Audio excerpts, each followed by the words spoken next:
Welcome back, subbies. I'm so excited because it's like I was trying to find something that I'm really passionate about watching. And you know how with streaming you have so many choices to the point where it's like you don't have any. So Rap-ish season 2 is back on Max, and we had to wait a little minute because we were dealing with the writer's strike and the actor strike. They're both over, so we're back in the game. We're back with our show. So I did not cover season 1 on here, so catch up, go on Max, watch that real fast. It's only like 30 minutes an episode, so you can knock that out very quickly in like a day, probably 7 or 8 episodes, I think. So anyway, where we left off, Shawna was involved in some credit card scam at her job. Like, even though her and Mia started this rap duo group, she has a day job, but she was doing a credit card scam thing on the side, right? So season 1 basically ends with her running away because the cops showed up at the party, and I thought the season was going to open up with her being in jail or something, but they just came there to ask her questions, right? So I'm still dealing with this ring light stuck to the wall. That's what we got right now. All right. So Mia, she kind of was playing with Lamont a little bit, her baby daddy. Like, he was actually feeling her again, but she's kind of getting attention from these, industry dudes. So, and that's where we ended on her note. So we pick up on this episode. Francois, the little producer, wannabe P Diddy dude, he's offering Shawna and Mia a deal with this rapper, this other rapper who's this white girl named, I forgot her name, but anyway, like he's basically boosting her out as the star, and Shawna and Mia, they kind of looking like backup dancers, right? Or not dancers, but like backup acts, right? On a tour that he wants them to go on, and he's telling them they're not going to get paid. He's saying it's an investment, right? So Chastity, she reminds me of Ludacris now. Chastity, she's the female pimp. She's a stud. I like her because she's their manager, but she's definitely looking out for them, like on some real friendship stuff, not just manager. And she was telling them, look, instead of just going on this tour for free, we need to haggle. We need to, My thoughts on this, like, if I were in their position, I need to get paid, especially Mia, her having a child. She's leaving her child.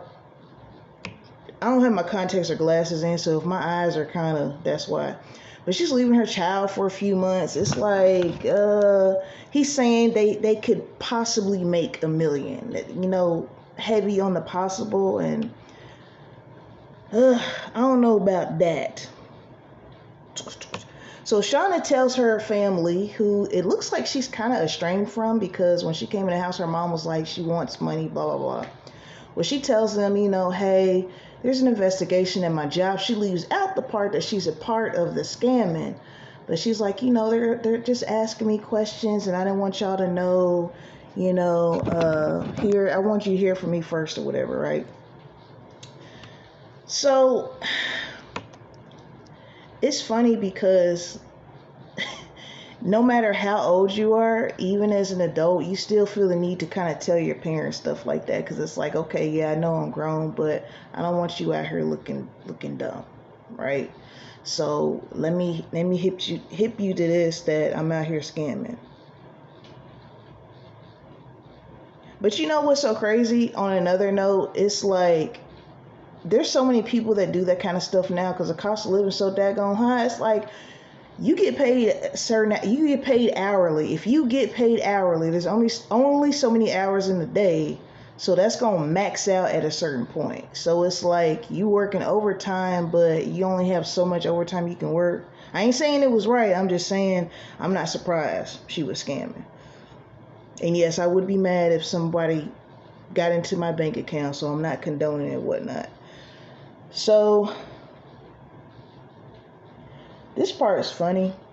It's funny, haha, but not in real life. So Mia has this going away party for, they accept the offer to go on a tour, and she asked her daughter's father to keep her instead of her mom. So her mom gets drunk, make a whole scene, and, I was a single mom and I did the best I could. As you can see, blah, blah, blah, blah, blah.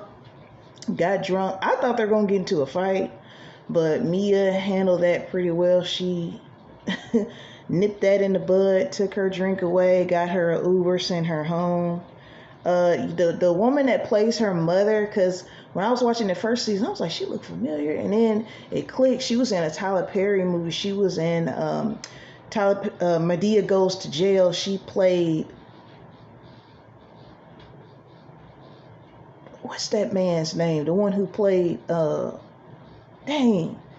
David Luke, Derek Luke. She played like one of his colleagues, right? So, and the girl, she looked just as young as Mia, so I'm assuming she had Mia when she was probably like a teenager or something.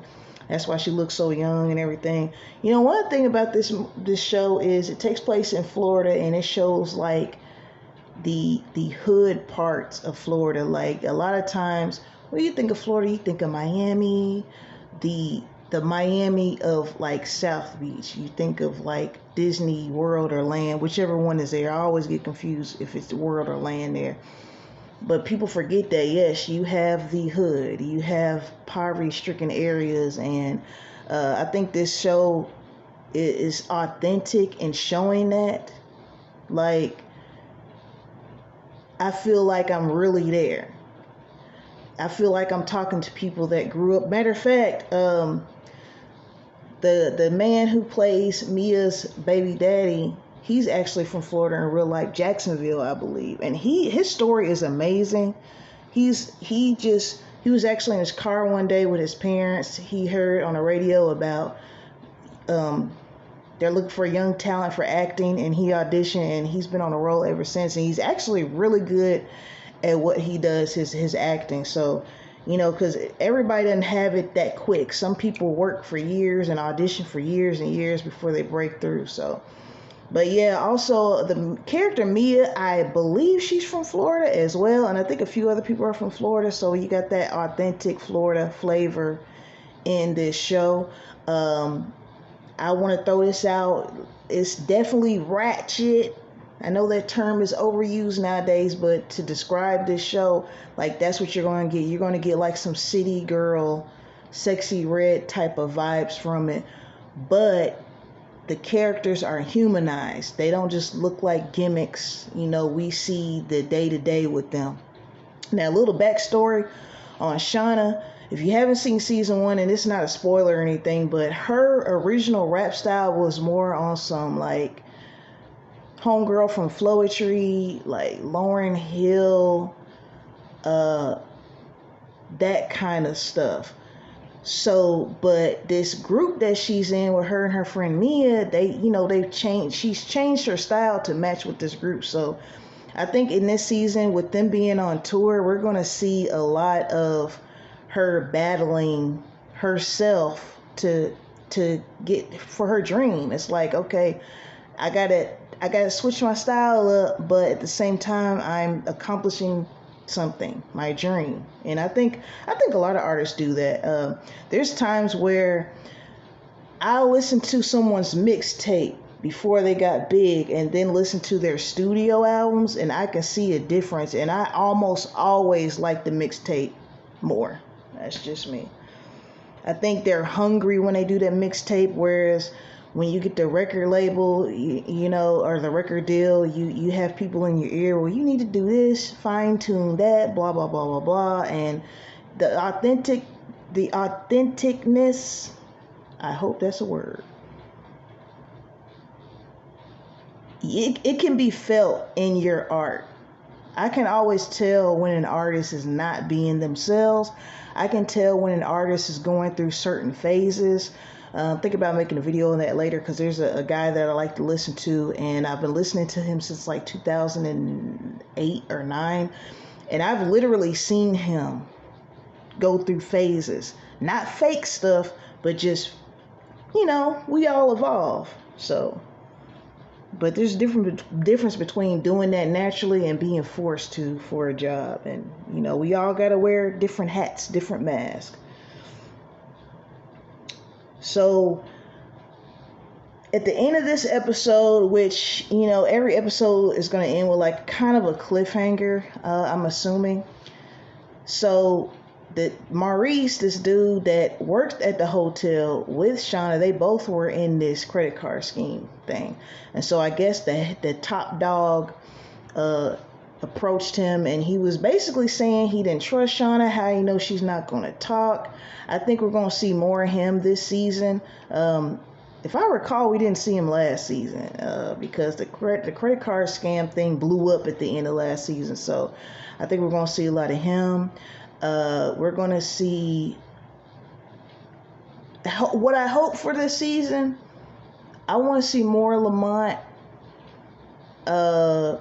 because I feel like his role as a black man with a child who lives in a hood area, like he's working in music too. I believe he's a producer.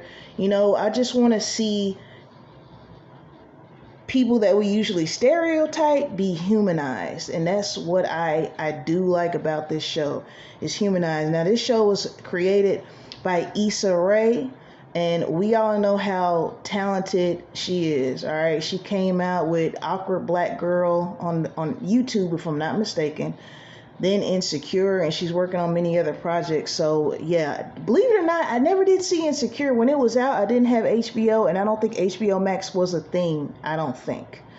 So I will watch that eventually one day. I think I watched one episode and then started doing something else. But yeah, so I'm excited, man. I'm excited. I'm glad this strike is over because I need my shows on now. Still looking forward to, I keep calling it Fresh Prince Bel-Air in next year. I'm relaxing with Rap-ish season 2.